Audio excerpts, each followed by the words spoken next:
Yuk kita mulai. Smart Listeners, segera kita ikuti Brand Adventure Kebanggaan Indonesia bersama brand aktivis Arto Biantoro. Selamat mengikuti. Selamat malam Smart Listeners di seluruh Indonesia dimanapun Anda berada. Kembali saya William Darmawan dalam Brand Adventure Kebanggaan Indonesia menemani Anda selama 1 jam ke depan.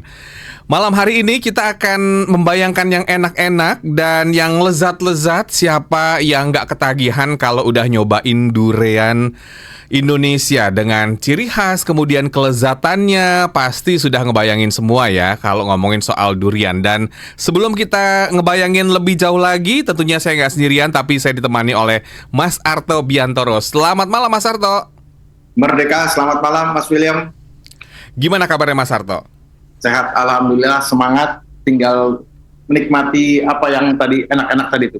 Oke, malam hari ini kita akan membayangkan dulu ya yang enak-enak. Dan untuk Anda semua, Anda bisa ke YouTube channel Smart FM karena kita juga sedang live streaming di sana. Jadi Anda bisa menyaksikan perbincangan malam hari ini selain Anda yang mendengarkan kami di 6 kota radio Smart FM.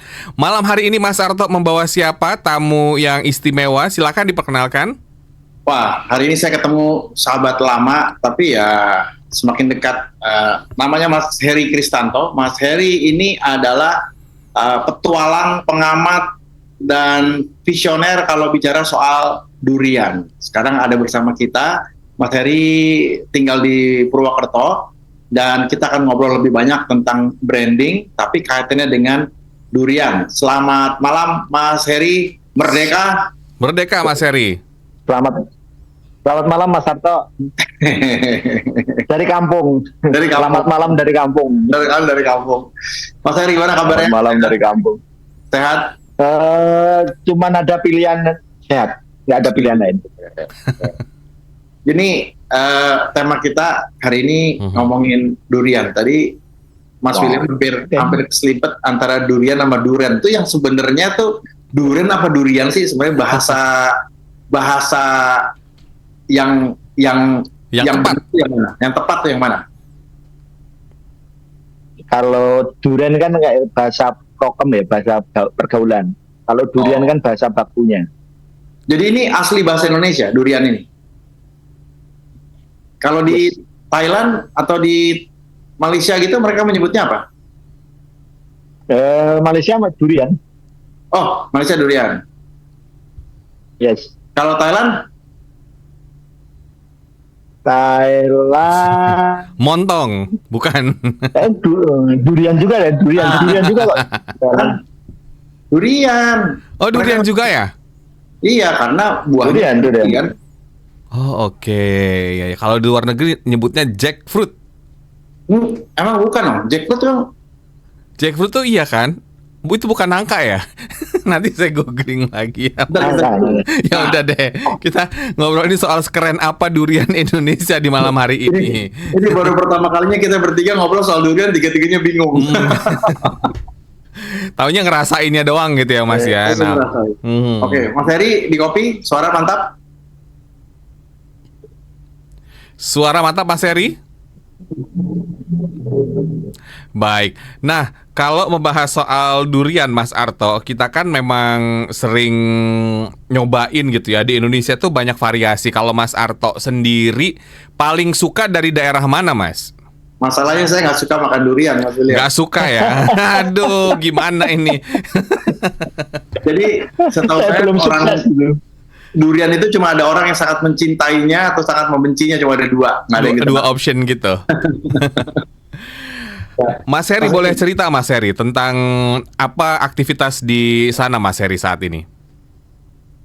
Ya, kalau saat ini ya, jadi kalau terutama di Pulau Jawa saat ini itu siklusnya bukan musim durian kalau sekarang ya. Kalau untuk Jawa ya, Pulau Jawa itu jadwal musimnya itu mulai dari nanti September sampai Maret. Itu dari mulai ujung kulon sampai Jawa Timur. Biasanya nyambung sama Bali, Lombok itu sekitar mulai dari Februari sampai Mei sekarang ini. Bali ini udah udah terakhir musimnya, udah selesai. Nah, tapi luar Jawa terutama Sumatera ya, bentangan yang atas, Sulawesi, Malaysia, nah itu mereka lagi pik-piknya ini, lagi rame-ramenya. Seperti itu, siklusnya bergantian Mas. Oke. Kalau musim durian itu. Kalau di Indonesia tuh biasanya di bulan apa Mas yang lagi musim tinggi-tingginya, di Sumatera atau di Jawa atau di daerah lain? Biasanya titik puncak ketemu di semua daerah itu di akhir tahun. November, Desember, Januari itu biasanya bahasanya mungkin jumlah daerah yang sedang musim durian itu lebih banyak. Nah, bahasanya seperti itu. Mas Her, mengapa durian ini menjadi semacam buah yang sangat sangat punya cult atau follower atau komunitas yang sangat agresif gitu, seolah-olah ini sebagai bukan cuma soal buah tapi sesuatu yang jauh lebih dalam. Mungkin kalau dalam bahasa kuliner tuh kita juga menyebutnya udah sampai level skala gastronomi. Ini nggak sekedar cuma makan pisang atau cuma makan duku gitu ya. Ini begitu ngomong durian kayaknya begitu banyak narasi, pernak-pernik, detail yang dibahas dalam topik durian. Mengapa begitu Mas Her? Saya cerita background besar ya, maksudnya background besar. Kita dianugerahi semesta, alam semesta yang punya keanekaragaman buah terutama luar biasa. Yang nggak jauh beda dengan Malaysia, Thailand, Vietnam gitu ya.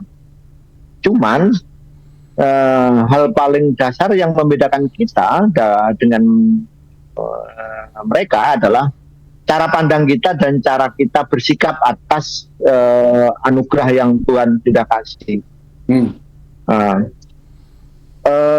Di kita itu hampir di semua komoditas buah, perspektif yang dominan itu masih bersifat kayak komoditas curah, partai besar, tapi minim QC, minim grading, minim kualifikasi, sehingga kalau kemudian mungkin Mas Will pernah ya misal coba beli random ya di toko buah pinggir jalan atau apa ya, beli melon gitu ya. Iya. Nah, salah satunya beli melon. Ya penjual buah hanya tahunya, ini melon. Gitu. Ketika ditanya ini melon apa, dia nggak bisa menjelaskan. Ini karakternya gimana? Dia tidak lagi bisa menjelaskan. Kenapa? Karena rata-rata komoditas buah kita itu bersumber dari sistem produksi yang asal tanam. Asal tanam dalam artian petani itu mayoritas tidak tahu atau tidak mempertimbangkan spesifikasi jenis buah atau varietas buah melon, misal melon ya, atau pisang atau apapun lah, pepaya itu. Yang penting pisang, yang penting melon, yang penting pepaya, kayak gitu. Nah, kayak gitu. Sehingga itu mempengaruhi, karena itu kan ujung ya, itu kan pangkal ya, produksi ya. Itu akan mempengaruhi ketika kemudian masuk ke pasar ya, pasar juga akan menganggap, itu yang penting melon gitu kan. Penting melon, ada manisnya, ada rasa kayak melon, ya sudah. Okay. Orang akhirnya kan tidak aware terhadap melon yang sebenarnya itu kayak apa sih. Kita bisa nggak sih dapat melon yang benar-benar karakternya, rasanya manis, teksturnya yang crunchy, atau yang kemudian renyah, yang apa itu kan. Dan ini namanya apa? Selera orang lebih banyak yang mana sih? Nah, problemnya itu, dan itu hampir di semua, termasuk durian. Oke. Lebih parah durian. Karena di durian sendiri itu belajar kiblatnya gimana? Ya silakan dilanjutkan Mas Heri. Ini terlalu bersemangat ini. Silakan dilanjutkan. Jadi starting kita dulu tuh kegelisahannya gini Mas. Ya dengan problem yang kayak gitu ya, dengan problem yang seperti itu, buah kayak nggak ada harganya, ya kan? Di petani ya. Terus kemudian di customer juga kan punya isu ya. Saya punya uang, saya pengen menikmati buah A misal dengan kualitas yang bagus. Di mana saya belinya? Ke siapa saya belinya? Seperti apa sih melon yang bagus atau durian yang bagus itu kan isu ya. Padahal market kita besar. Orang yang mau membayar buah dengan kualifikasi bagus, itu kita itu marketnya terlalu besar. Nanti saya cerita buka kartu market share durian di Indonesia yang itu mengerikan. Oke. Sampai ada market share-nya ya Mas ya, durian ya, bukan hanya apa gitu ya. Silakan bergabung di YouTube channel Smart FM. Kita akan jeda iklan terlebih dahulu dan Anda jangan kemana-mana, tetaplah bersama kami dalam Brand Adventure Kebanggaan Indonesia. Brand Adventure Kebanggaan Indonesia segera kembali. Mari ikut berbincang lewat WhatsApp kami di 0812 11 12 959.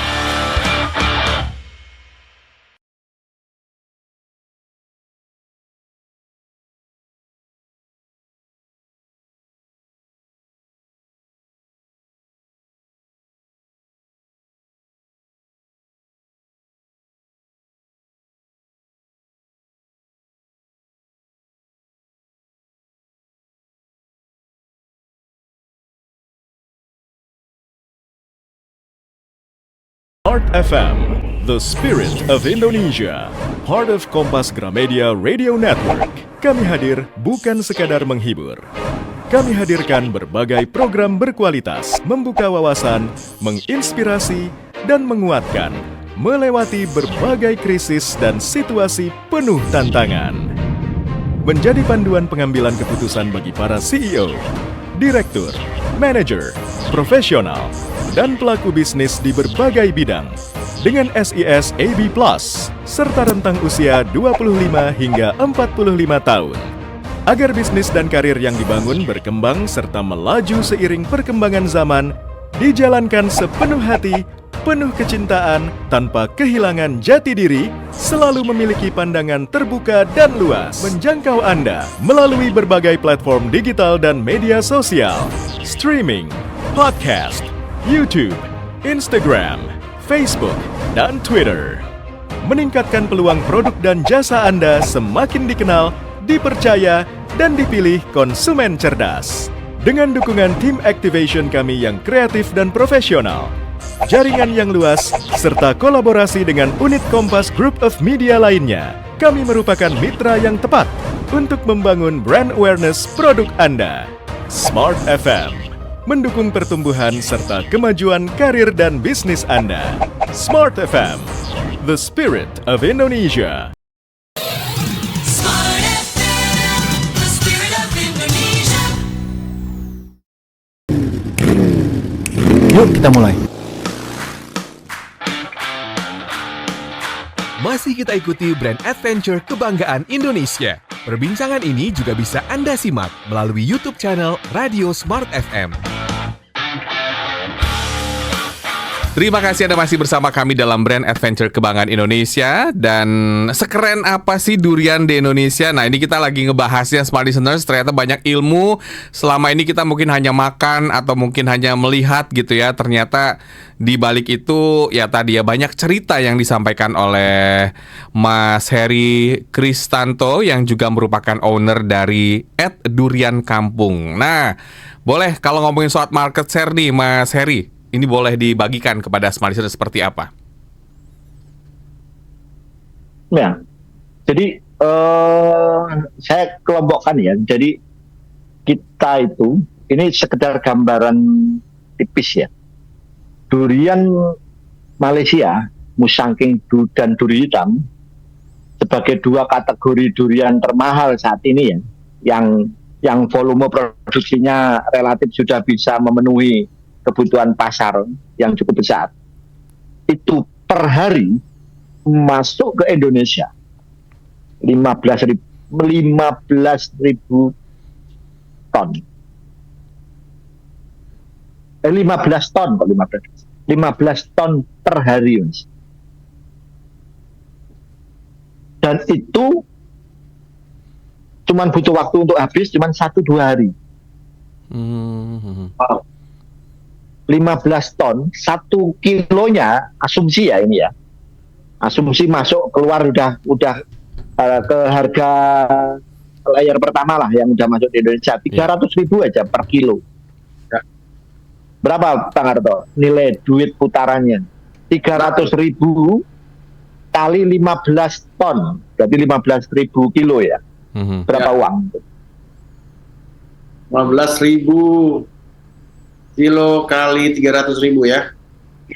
Nolnya banyak banget ini. Yes. 45 miliar. 4,5 miliar. Oke. 45 apa 4,5? 4,5 miliar. 4,5 miliar itu terbang ke Malaysia setiap hari. Itu baru bisa memenuhi market di kota besar.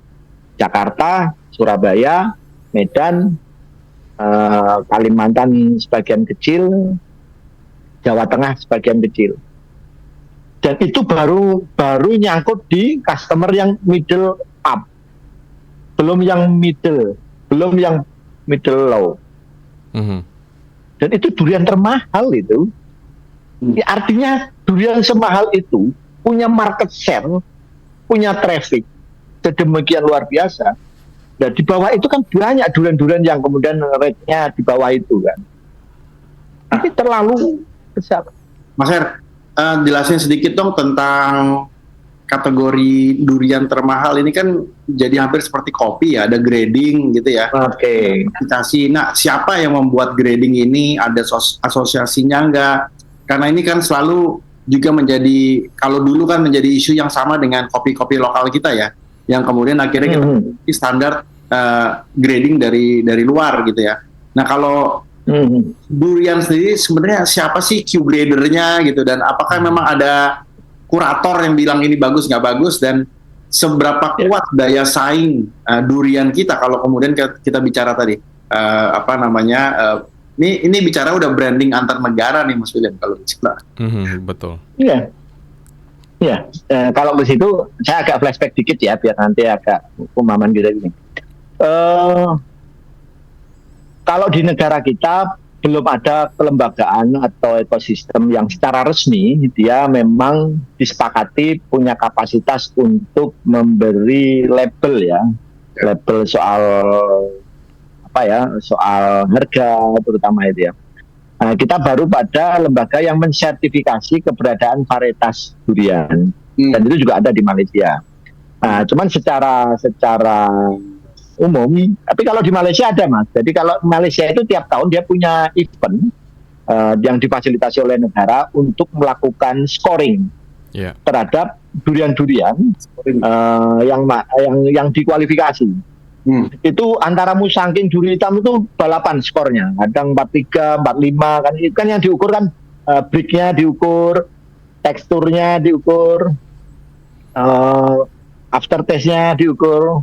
Saya kasih gambaran sedikit ini. Kalau di kita ya, biasanya kalau saya sendiri kalau buat bahan jualan ya, saya membedakan mengklasifikasi customer durian itu ada 3. Satu pemakan, 2 penikmat, 3 petualang. Oke. Penikmat itu dia sensitif harga, dia nggak ada isu soal kualitas rasa, yang penting manis lah, yang penting aroma durian. Oke lah, syukur besar ya. Antara ekspektasi sama apresiasi tidak sebanding ya, itu pemakan. Kasih durian yang biasa aja, yang penting murah, oke nggak ada isu. Nah, kalau penikmat dia masih dia masuk kategori market yang customer yang rasional. Oke, saya dapat harga segitu, tapi saya harus dapat segini. Nah, worth it nggak gitu. Nah, kalau petualang dia udah nggak ada isu soal itu. Dia nyari experience. Nah, itu soal customer ya. Terus soal durian. Kalau saya biasanya membagi pengetahuan sederhana, kalau orang mau mengklasifikasi durian itu melalui pengkategorian jejak rasa. Jadi gini. Kalau jejak rasa, nanti Mas Will coba makan durian. Kalau ketemu durian yang jejak rasanya cuma selesai di ujung lidah, oh manis nih, ya udahlah manis ya itu. Nah, di ujung lidah itu biasanya kalau di kita itu nggak masuk. Ini buat market pemakan biasanya. Oke. Kalau jejak rasanya itu sampai di tengah lidah, oh kayak gitu. Biasanya ekspresinya tapi sebenarnya dia nggak excited. Oh kayak gitu lah. Ya selesai di tengah habis dimakan ya udah hilang gitu. Atau yang ketiga pangkal, di pangkal. Oh, wah, ini enak nih, enak nih. Nah, enak itu. Biasanya kayak gitu nih, legit apa gitu. Nah, yang paling susah nyari itu adalah ketemu durian yang jejak rasanya sampai sini. Aftertaste-nya sampai sini. Nah, kalau udah kayak gini, itu udah. Itu mahal ya. Wah, ini nanti dulu kalau itu, kalau mahal nanti dulu.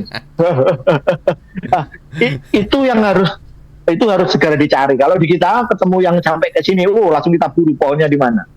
Kita langsung apresiasi pemilik pohonnya. Karena susah. Nanti Mas Will coba kapan ada waktu, nanti syukur saya pas ke kantor Jakarta, nanti saya undang, kita makan durian bareng, kita explore di kantor kita di Bintaro. Nanti kita ajak membedakan durian. Jangan nyobain duri hitam sama musangking itu dia sampai sini, Mas. Gitu. Tapi kita nanti coba makan juga durian-durian lokal yang no name itu, yang belum dikualifikasi itu, yang ya dia dipetik muda ya gitu. Oh ya ini manis, ada aroma itu, ya sudah. Nah itu dua hal tadi ya, kategori customer sama kategori cara menyeleksi itu tadi durian. Ada kategori-kategori mulai dari apa yang dirasakan oleh customer ya, atau tadi yang mungkin penikmat juga, bahwa sampai segitunya ya Mas Arto ya. Sedetail itu. Nah, gimana pendapatnya Mas Arto? Ya ini tentu menarik kalau kemudian kita melihat mengapa negara-negara seperti Malaysia dan Thailand melakukan kategorisasi seperti itu. Ini kan sebenarnya bagian dari strategi mereka untuk membangun value dari buah yang mereka bangun. Dan tadi menarik ketika Mas Heri juga bilang ternyata di sini kita belum ada nih yang memberikan sertifikasi itu. Kalau di kopi, di teh, setahu saya sudah mulai ada ya grader-grader lokal yang bisa memberikan standarisasi, bisa melewati syarat kualifikasi rasa gitu. Dan ini tentu saja bagian penting dari proses membangun brand. Dan ini yang justru kalau kita melihat potensi pasar, tujuan dari fungsi brand adalah meningkatkan value, sehingga tadi yang harganya 1.000 perak bisa jadi 5.000 perak. Nah pertanyaannya Mas Heri, sejauh mana posisi daya tawar brand durian kita di dunia internasional? Kalau mau di ranking tadi ada musangking dan lain-lain, ini Malaysia. Kalau di ranking kita nih nomor berapa dan dari kategori apa? Kalau kopi kalau nggak salah kan nomor 3 atau nomor 4 terbesar ya kalau dari produksi. Tapi kalau dari sisi kualifikasi atau produksi, seperti apa durian kita di dunia internasional? Iya, tadi di awal kan saya cerita ya, kita dan Malaysia nih kategori, kita punya kemiripan, keanekaragaman duriannya, maupun keanekaragaman experience penikmatnya, itu hampir mirip nih. Kita kebanyakan di Indonesia adalah durian lokal Nusantara. Di Malaysia kurang lebih juga sama, durian lokal Nusantaranya Malaysia atau durian kampung kan. Ya. Ini berangkat dari situasi anugerah yang sama ini dari Tuhan. Ya.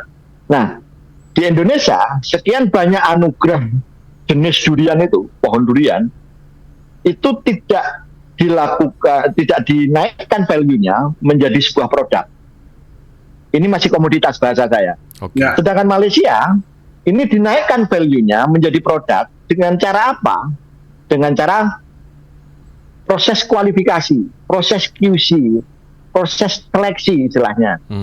Nah, jadi per akhir tahun 2024 kemarin itu yang terseleksi dalam catatan pemerintahan Malaysia itu ada 273 kalau nggak salah. Itu terdaftar.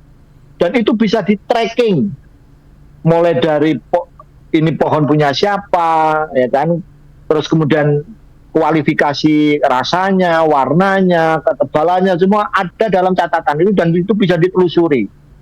Dan ini memudahkan untuk sekian banyak orang ketika harus memilih saya pengen makan apa, atau bahkan saya pengen membudidayakan yang mana dari 273 jenis durian yang sudah diseleksi sama negara. Nah, kenapa kok kemudian sampai saat ini posisi skor musangking dan duri hitam masih masih menang ya? Ya karena memang dua jenis itulah yang kemudian bisa memenuhi ekspektasi market yang sangat besar dari rasa, dari populasinya. Yang lain bisa jadi kan tidak stabil. Tapi setidaknya negara memberikan materi atau literasi tentang kita punya durian A, B, C, D, E, F, G, I, Z. Terus ini lokasinya ada di sini. Ini adaptif, ini tidak adaptif, ini bisa dikembangkan, ini nggak bisa dikembangkan, ini bagus tapi tidak bisa dikembangkan, ini ini terbatas kayak gitu. Nah kita nggak punya itu. Kita tidak serius soal itu. Mungkin tepatnya itu ya. Belum serius. Belum serius. Ya, jadi menurut saya selama kita masih terjebak perspektifnya terhadap buah-buahan itu hanyalah komoditas, ya kan? Maka selama itu pula kita tidak akan pernah mendapatkan value added yang lebih. Dan ketika tidak ada value added yang lebih, jangan pernah berharap bermanfaatkan sosial, ekonomi, politik apapun terhadap negara ini. Apalagi kemudian berbicara omon-omon bahwa kita eksportir durian, enggak, itu durian daging itu aja transit di Singapura kan di Indonesia. Oke, kita perlu belajar banyak dari negara tetangga yang sudah menjadikan durian itu sebagai produk. Tadi di list ya banyak banget sampai 200 lebih. Nah, kalau di Indonesia sendiri itu ada berapa jenisnya, nanti kita akan menggali ya, Smart Listeners. Untuk Anda semua silakan Anda bisa ke YouTube channel Smart FM karena kita masih ngobrol-ngobrol seru di malam hari ini sambil membayangkan durian untuk Anda pemakan atau penikmat gitu ya. Bukan Atau petualang.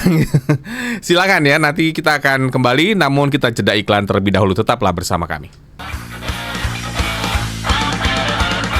Brand Adventure Kebanggaan Indonesia segera kembali. Mari ikut berbincang lewat WhatsApp kami di 0812 11 12 959.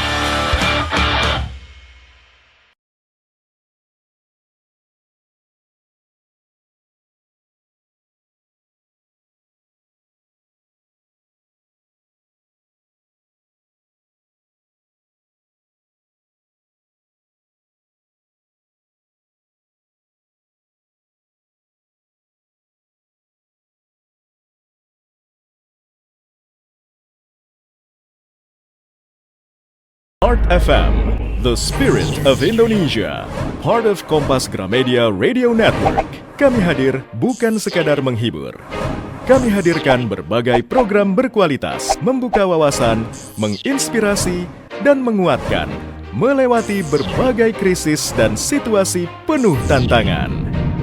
Menjadi panduan pengambilan keputusan bagi para CEO, direktur, manajer, profesional, dan pelaku bisnis di berbagai bidang dengan SIS AB Plus serta rentang usia 25 hingga 45 tahun agar bisnis dan karir yang dibangun berkembang serta melaju seiring perkembangan zaman dijalankan sepenuh hati, penuh kecintaan tanpa kehilangan jati diri, selalu memiliki pandangan terbuka dan luas menjangkau Anda melalui berbagai platform digital dan media sosial, streaming, podcast, YouTube, Instagram, Facebook, dan Twitter.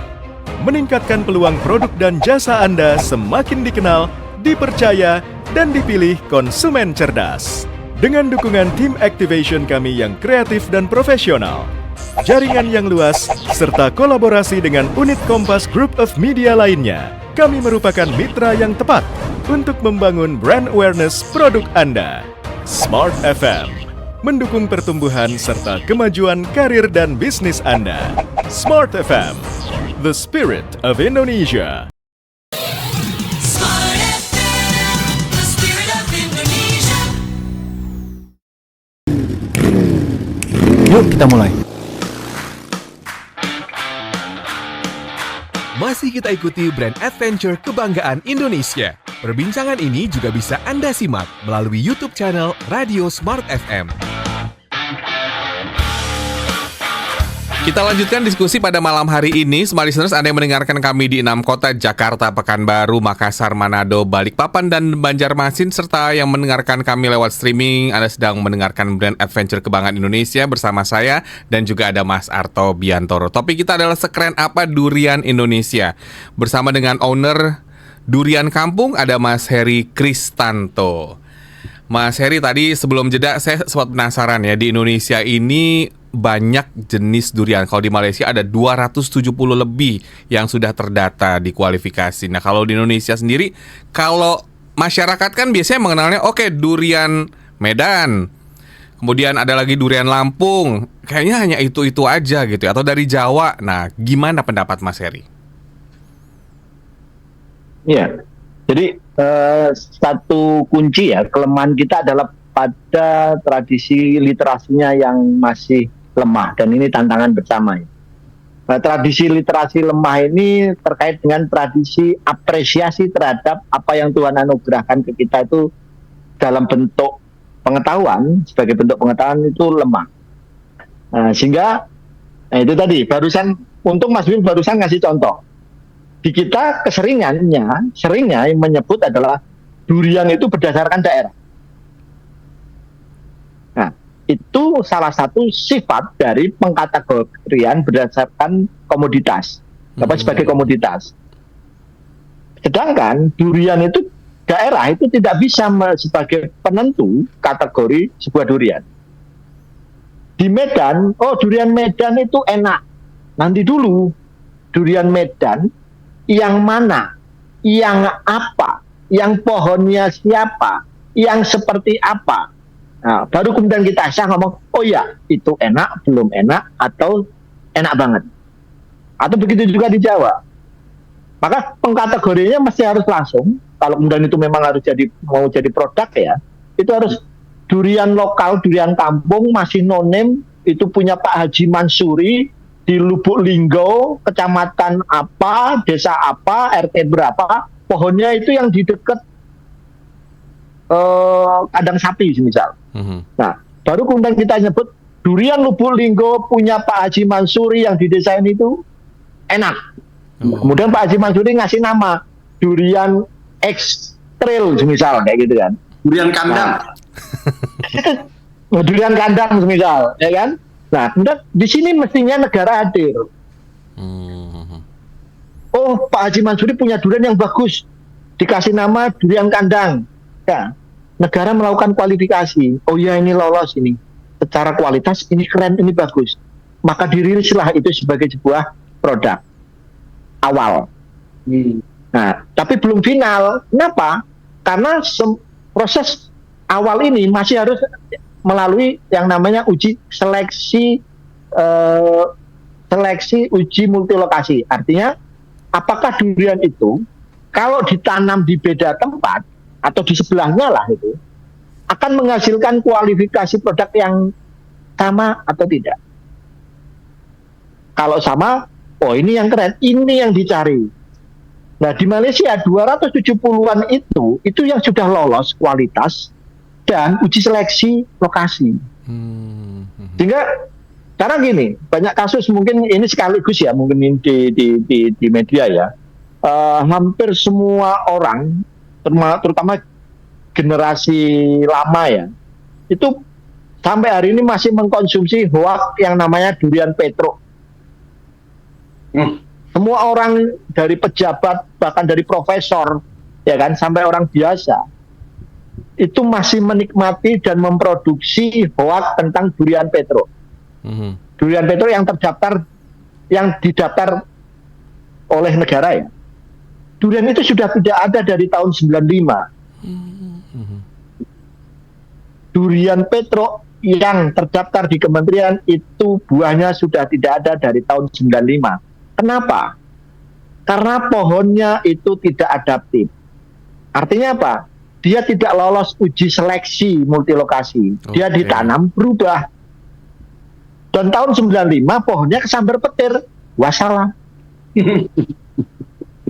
Tapi hoaknya sampai hari ini ya, orang itu malah kemudian sering menyesatkan customer dengan, oh ini Petro karena bentuknya panjang, menyerupai tokoh pewayangan. Padahal bukan.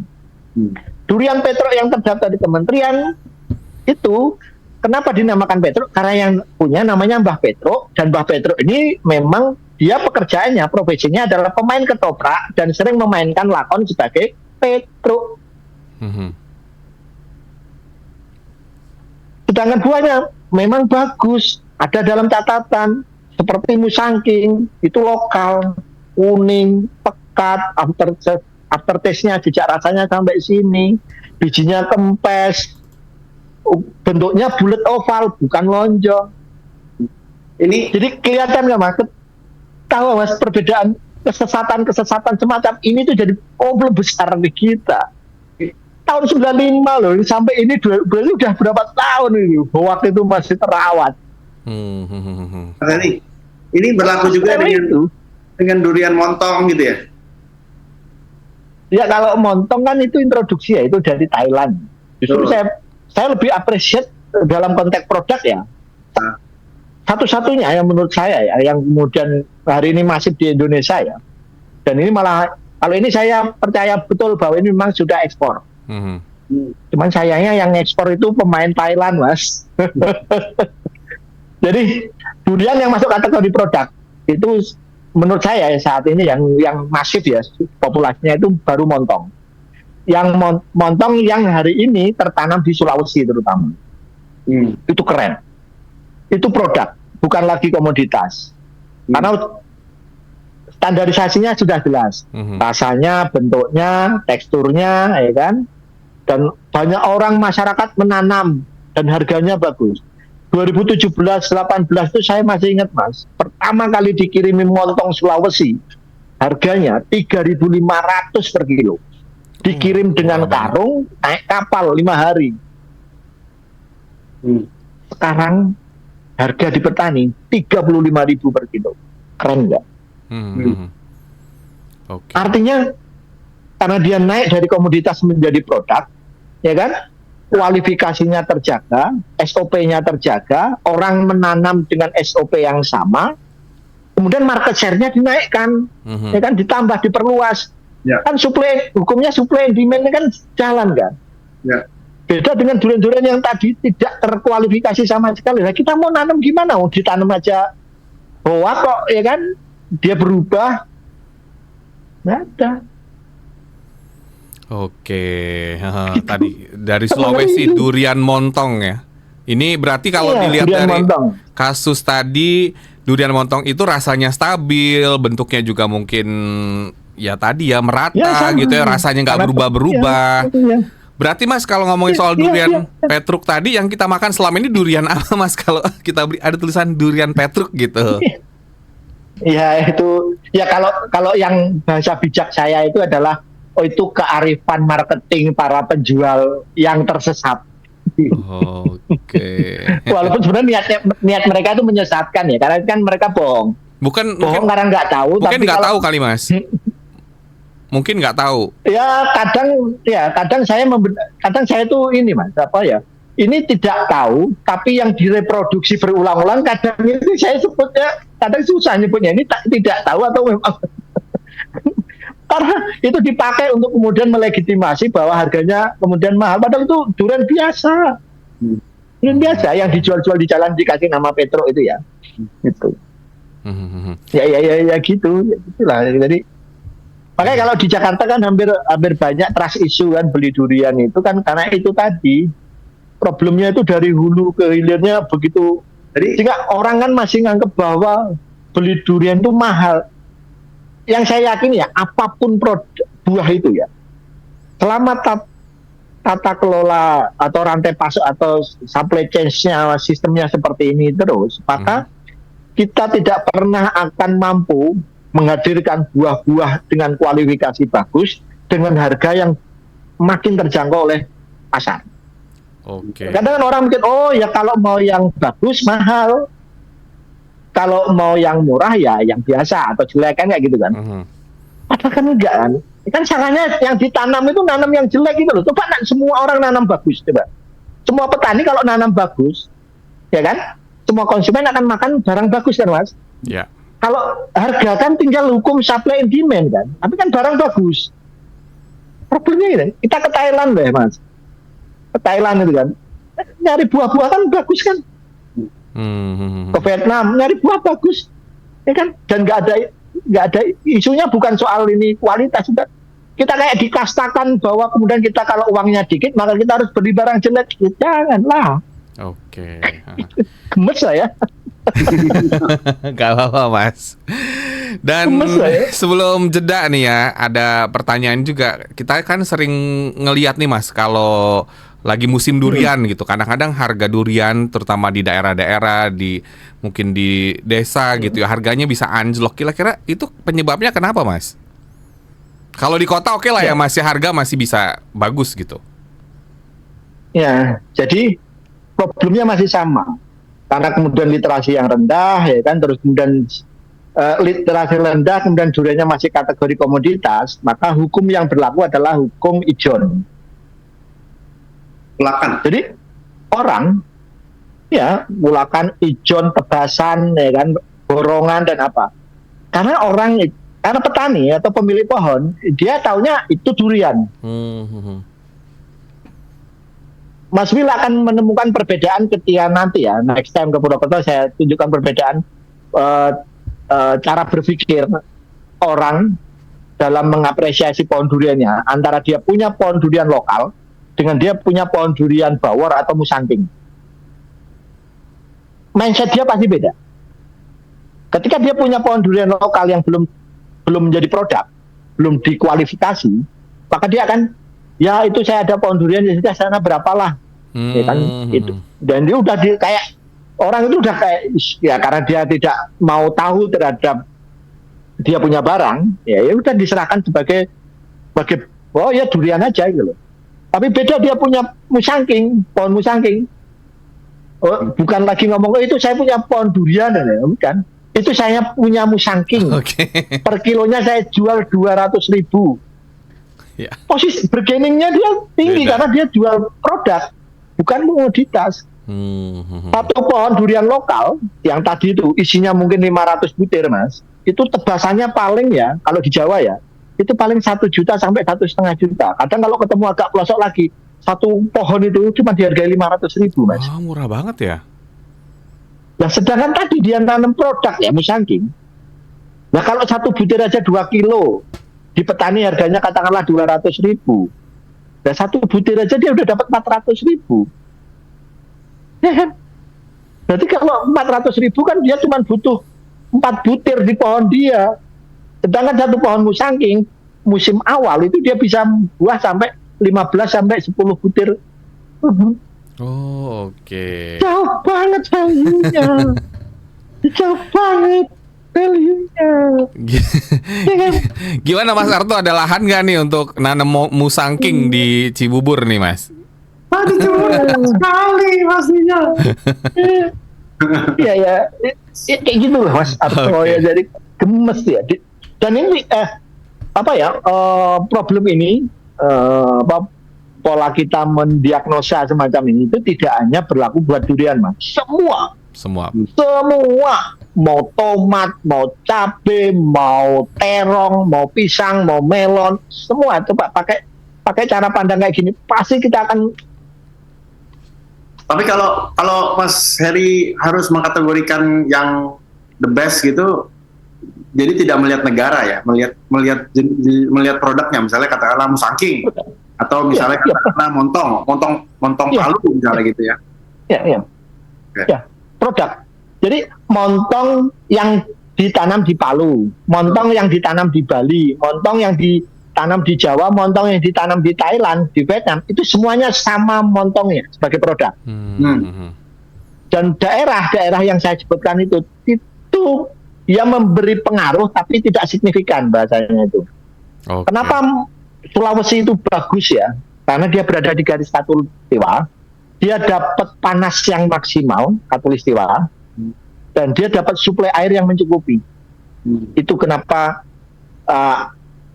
kualitas dan jumlah durian montong di sana itu relatif lebih masif dibanding Jawa. Musangking ada juga di Indonesia, ada juga. Ada banyak. Jadi montong, musangking, duri hitam, bawor, ada lagi namanya istilahnya itu uang mane, ada lagi red prawn, ada lagi buahnya itu buah-buah yang saya bilang kualitasnya bagus dan adaptif. Artinya ditanam dimanapun dia sama. Oke. Baik. Nah itu produk semua itu.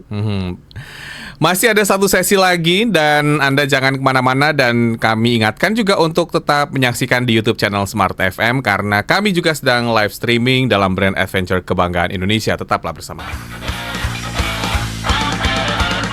Brand Adventure Kebanggaan Indonesia segera kembali. Mari ikut berbincang lewat WhatsApp kami di 0812 11 12 959.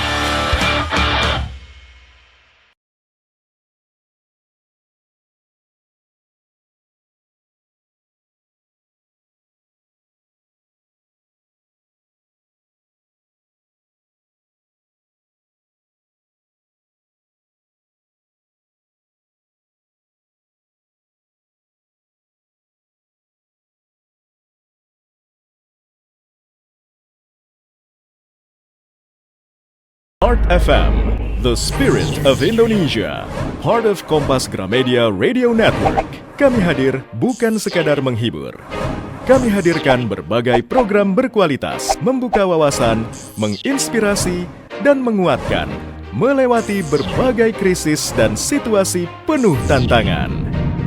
Menjadi panduan pengambilan keputusan bagi para CEO, direktur, manajer, profesional, dan pelaku bisnis di berbagai bidang dengan SIS AB Plus serta rentang usia 25 hingga 45 tahun agar bisnis dan karir yang dibangun berkembang serta melaju seiring perkembangan zaman dijalankan sepenuh hati, penuh kecintaan tanpa kehilangan jati diri, selalu memiliki pandangan terbuka dan luas menjangkau Anda melalui berbagai platform digital dan media sosial, streaming, podcast, YouTube, Instagram, Facebook, dan Twitter.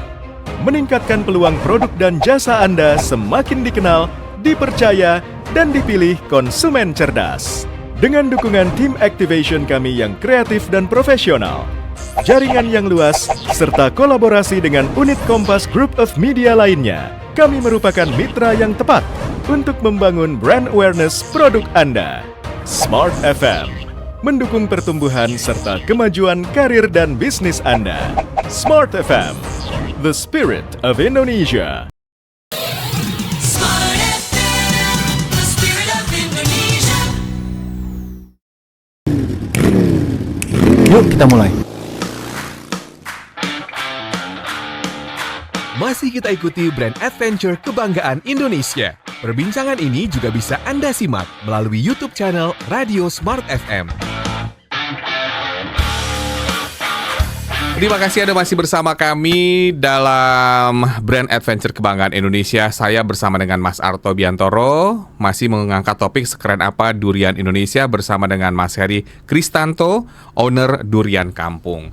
Karena ini sudah sesi terakhir, Mas Heri mungkin bisa sharing juga tentang brand yang dimiliki oleh Mas Heri, yakni Durian Kampung.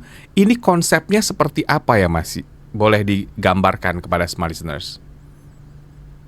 Ya, jadi berangkat dari banyak kegelisahan ya tentang situasi perbuahan, tentang situasi perkomoditasan kita, pertanian kita. Kemudian saya memilih passion, happiness ini di durian itu karena ya berharap kemudian menjadi bagian dari bareng teman-teman di Durian Traveler secara nasional untuk kemudian mulai mengapresiasi apa yang sudah Tuhan anugerahkan dalam bentuk durian ini agar terjadi perbaikan apresiasi mulai dari hulu petani sampai kemudian customer gitu loh.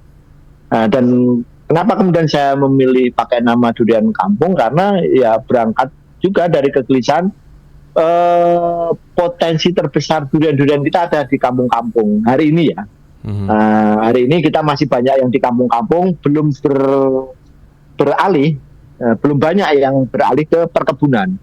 Tetapi ini tiap tahun terus bertambah nih awareness orang-orang untuk membuat kebun yang lebih maju ya sistem pertaniannya. Nah, sehingga brand Durian Kampung ini bareng teman-teman yang lain memang dalam rangka untuk kemudian membangun traffic yang begitu besar agar kita bisa menemukan resource banyak durian-durian yang hari ini tidak terdetek, yang hari ini itu bagus-bagus tapi menyebar. Dan ini tidak bisa sendirian.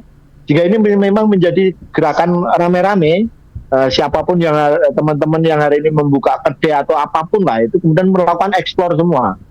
Kalau informasi tentang adanya sumber-sumber durian yang kualifikasinya bagus itu kebuka, kita kan jadi muncul apresiasi. Kalau apresiasi muncul traffic.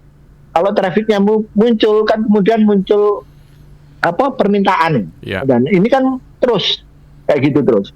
Tapi kalau kemudian kita eksklusif, kita menutup diri, maka kemudian potensi yang Tuhan anugerahkan begitu luar biasa ini akan tenggelam terus gitu loh. Sehingga terutama saya dan teman-teman di kedai itu memang konsep berjualannya saya di dalam kampung, masuk gang, ya kan. Memang saya sengaja agar itu kita bisa menikmatinya dengan tenang, ya kan. Terus kemudian saya ajak bercerita. Nah, kalau teman-teman ke Purwokerto kebetulan pas ada saya pasti pakai keyword tentang Mas saya pengen cerita rasa, ada durian apa hari ini.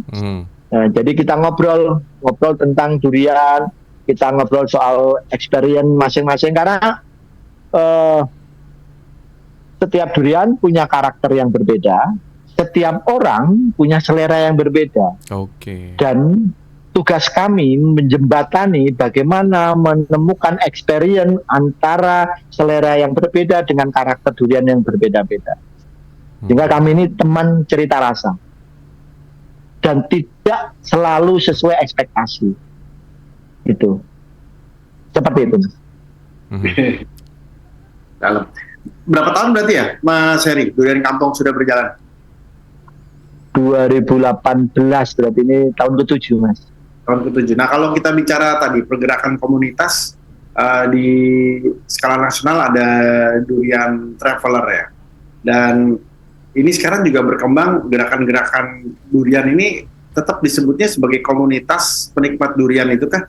Atau memang ini sebuah asosiasi yang memang sudah diresmikan oleh negara? Apa ini bentuknya masih tetap komunitas, perkumpulan? Mas, kebanyakan masih komunitas, Mas. Karena negara juga bingung ini mau difasilitasi kayak apa.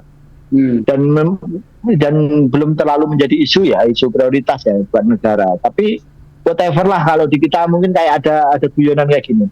Nggak dibantu nggak apa-apa, yang penting nggak diganggu, Mas. Nggak dibantu, negara nggak bantu nggak apa-apa, yang penting nggak diganggu aja.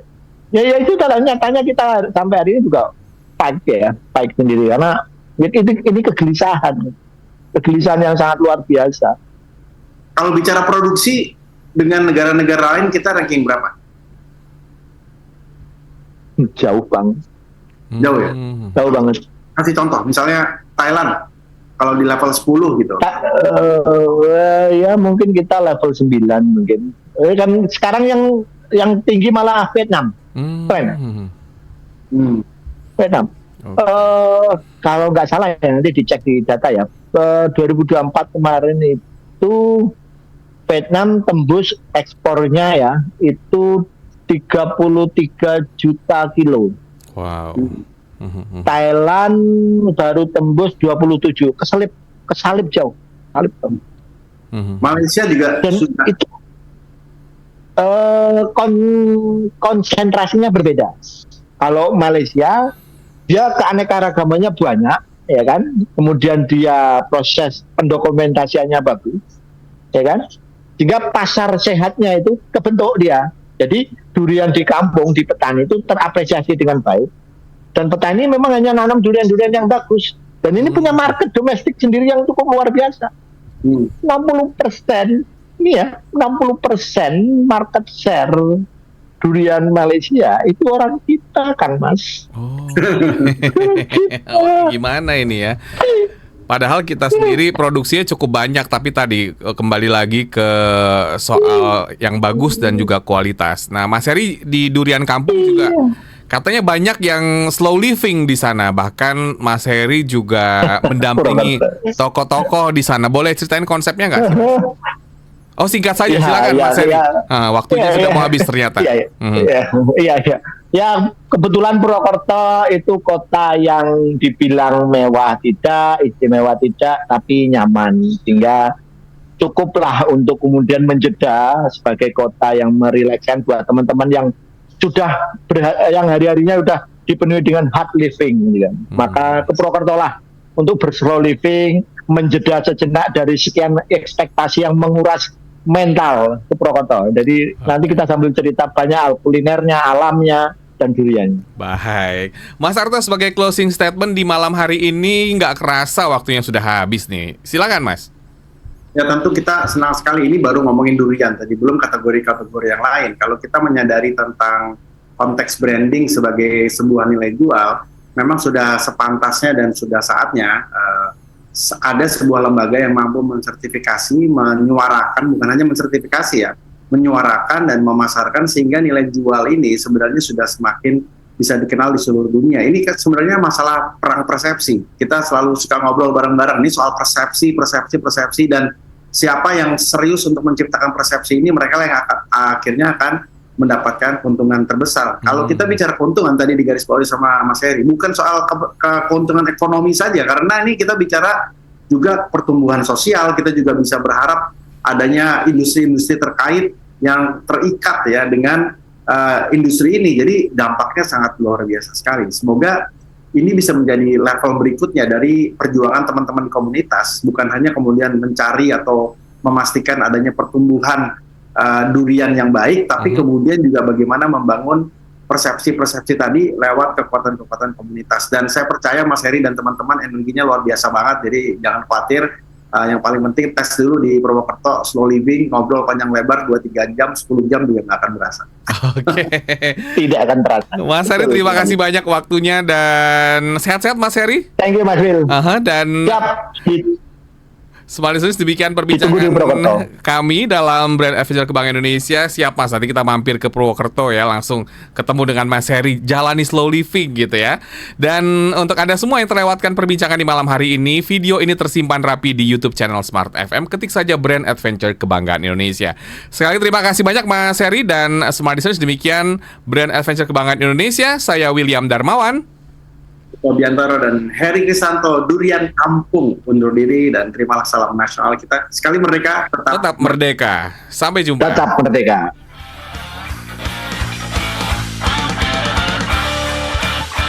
Telah kita ikuti Brand Adventure Kebanggaan Indonesia bersama brand aktivis Arto Biantoro. Terima kasih dan sampai jumpa minggu depan.